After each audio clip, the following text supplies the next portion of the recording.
దండం పెట్టుకుంటున్నారా? నువ్వు అన్నం పెట్టుకో బాబు. సరే.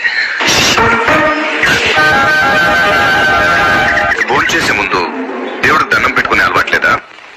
నేను పూజ చేస్తానండి. పూజ చూసి నేర్చుకోండి. మరి చెయ్యి. నేను ఆల్రెడీ ఇంట్లో చేసి వచ్చాను. మళ్ళీ చెయ్యి. బాగా టైం పడుతుంది అంకుల్. పర్వాలేదు, మేము వెయిట్ చేస్తాం. తప్పదా? ఏం రాదా?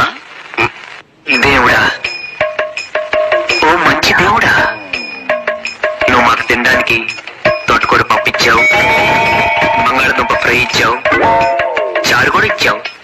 ఇలాగే మన స్టేట్ లో ఉన్న 7 కోట్ల మందికి కూడా ఇవ్వాలి. అలాగే మన కంట్రీలో ఉన్న